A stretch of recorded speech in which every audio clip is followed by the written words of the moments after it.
Okay, hello, this is Kian. I'm here in the exhibit hall at AU and talking to Brandon Peters from M6, one of our ADM members. So I'm just going to turn it around to Brandon. So Brandon, okay, say hello to the Through the Interface readership. Hello, Through the Interface readership, which so, includes me. Excellent. So what are you, what is your product? My product, well, I'm a developer at M6. Okay. We're located in Portland, Oregon. Right. Our product is a Revit add-in that allows rendering in the cloud.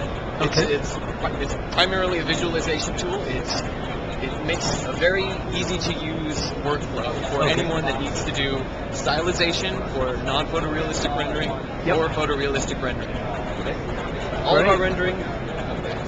Oh, carry on. So, and you mentioned you have your cloud with you? We do. We brought our server with us. Fantastic. Wow, flashing lights. Very Star Trek. We like it. Have to share with our... Okay, so let's zoom in, have a quick look at some of your... So this is just a Revit file that I've just exported.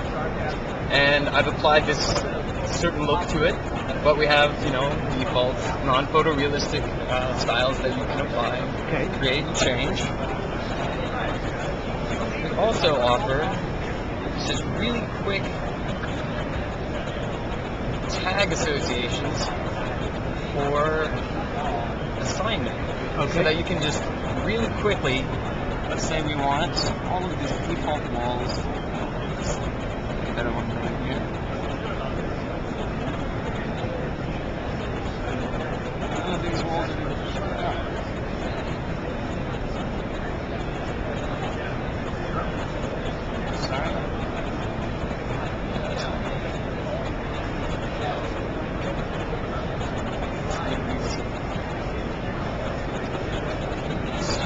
throws ceramic tiles on there. Yep, great. It's not really all that. I'm not very much of an interior or exterior decorator. Sure. We'll have our specialties. Right. But now I just tossed off this render a moment ago before I started assigning things, and you can see everything's mostly gray. It's just some daylight settings that we have over here. But when you change things, we're saving everything. Every time you upload a render, we're keeping all of the scene data. We're keeping your focal length, your material assignments, and we're kind of like Photoshop layers, so that at any time you can get that scene data exactly back as you had it. So if you fired off a render for a client 6 months ago, and then your Revit model has changed greatly, you reload it, you can say, with our tool, you can say, oh, there's that render I did 6 months ago, bring it right back up. You have the scene data, and not only that, from right here, I can still select stuff. This is not a static image. I mean, most renders they're done. Yeah, that's it. But here, we keep going. I can say, okay, I want this to be this black polish. Well, I like this paper shape. And you don't see that because this is still a render. But I just fired off one with that change, and as soon as that comes back, it's really simple file. Yeah.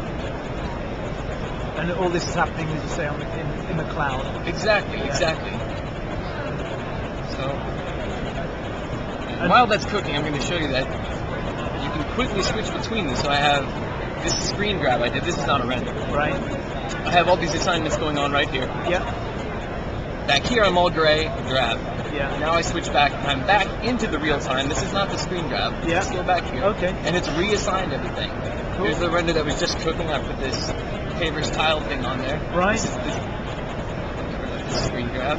This is the exact same render, just with that laid over. So tell me a bit about the your development technology. So what are you guys working with? Well, we use Qt, the GUI library. So Yep. Most of that. Obviously, our export of the actual plugin itself is .NET based. Okay. But everything on our end is C++. Okay. As far as the rendering, we use Microsoft Compute Cluster, and that distributes across the nose. And we're hoping to, we've gotten involved with the Amazon EC2 Windows base, so we're not having to use Linux in that environment. I see. So we should be able to pretty much just drag and drop our Windows Compute Cluster code onto there. Okay. And so at any time, a client, if you need a visualization for someone the next morning, you can say, oh, crank up the cores, give me all that processing power right now, I need to get it done. Great. Or, you can just have one, a week from now or, a few minutes from now.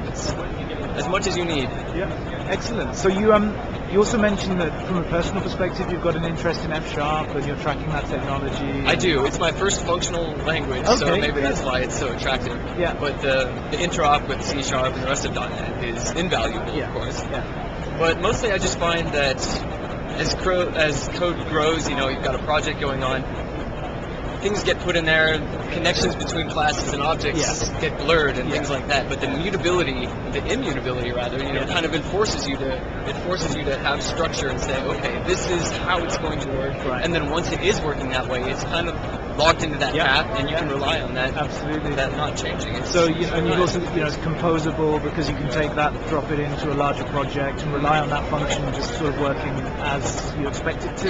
Exactly. Working with large data sets. It's text files. Text files have always been my bane, parsing those, but in F# it's very easy to parse over everything very quickly. So you think that is potentially a technology that's of interest to you and from a business perspective, or it still continues to be just a personal passion and personal interest? If I had enough time, or if I could convince my bosses, it would definitely be a business. Okay. If I were to produce something on my own as a product, I would definitely be using it. Okay. And we're planning further products for this, maybe not so much visualization, but working with BIM and probably lead certification, things like that. Yeah. I'm hoping to convince my bosses that F# should go in there just for speed, ease of use. Great. So you mentioned the Windows. I mean, I have to admit, I don't know very much at all about cloud computing technology and that kind of thing. You mentioned the Windows Compute Cluster. So how does that relate to Azure and the stuff that they've announced relatively recently? Windows Azure, it's like I don't know if my pronunciation is very good, but I think it's their answer to EC2 and S3 and so I didn't know, it's not something you've really looked into yet. No, but it might be worth it. Certainly. I mean, it's basically .NET in the cloud. That would be definitely worth looking into. So check it out. Azure. Azure. Pronunciation's fine. Okay, thank you. All right, perfect. Well, thank you, Brandon. Really appreciate you taking the time to talk to me today. Thanks for coming by, Keith. My pleasure. So come to the class tomorrow and we'll catch up then. Will do. Okay, great. Thanks.